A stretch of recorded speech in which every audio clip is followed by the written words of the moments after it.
welcome to Wing Chun Path. This channel's for beginners to intermediate Wing Chun practitioners.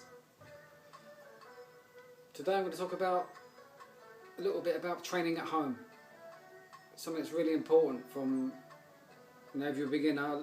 I know a lot of beginners that just come sort of once a week. They don't do any training during the week at all. And there's always the excuse of being busy, doing other things, which I know we are.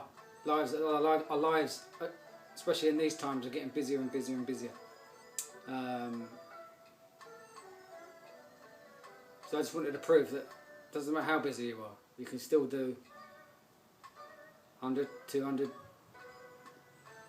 chain punches every day. Chain punches being the centre line punch, which obviously comes from the centre.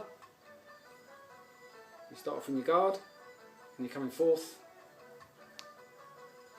straight through the centre. I won't go into too much detail because you're coming back with the rear guard. You would have learnt that in this isn't for absolute beginners. So when you're doing chain punches, you don't necessarily have to come back in the guard, or you can do, but you can just chain through. One important thing about Wing Chun is it's an economy of motion system. Less is more. So tension doesn't come until the last split second of the punch. So if you notice just notice my muscle there, of little that I have. Just in the last moment, and then as soon as you hit the target, you relax. You just release that tension straight away. Economy of motion, yeah? That's the idea behind it. So on here, last split second, and then relax. A bit like the Bruce Lee 1-inch punch, when he comes in.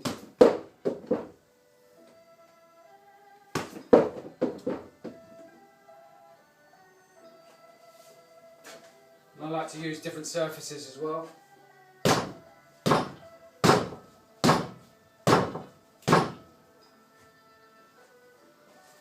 My favourite tool,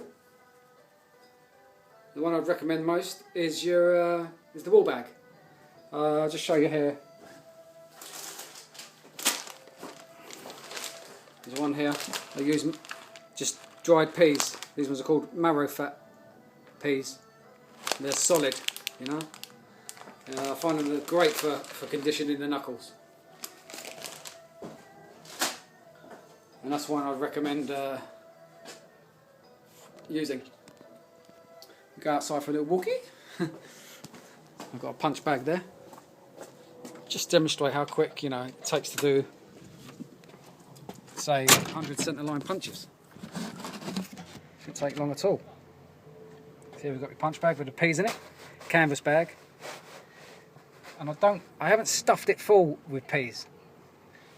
Obviously, don't want to be hitting the wall, but I can actually find the wall if I start wiggling my fingers. Like, I'm on the wall now. So you don't want to be.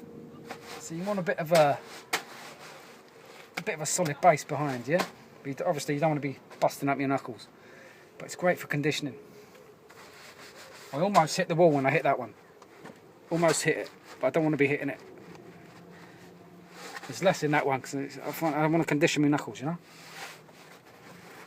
Hit somebody's tooth, about it. Anyway. Okay. I'll do sets of 25 so I can keep count.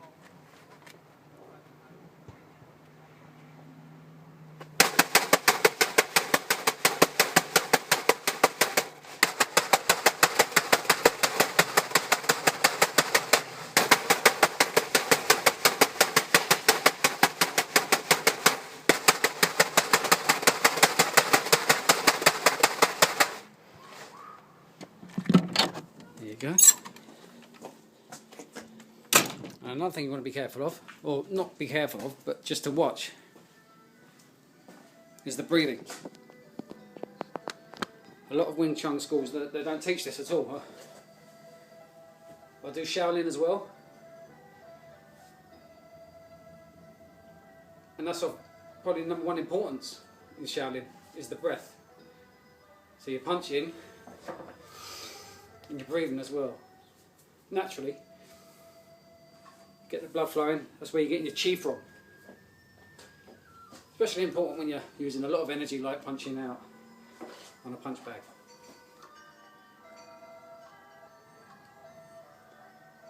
And also important when you're punching, you're not rising up and down. You see that quite a lot. You see a lot of hunched, raised shoulders as well. You don't want that. You just want to relax and just come through the centre, planted in your stance and sitting down on your horse stance, and straight through the centre. What you also want to avoid is chaining over like a bicycle chain. Well, it is like that, but you don't want to be coming sort of like rounded. It's just straight forward, straight through. One comes through, one comes down and over.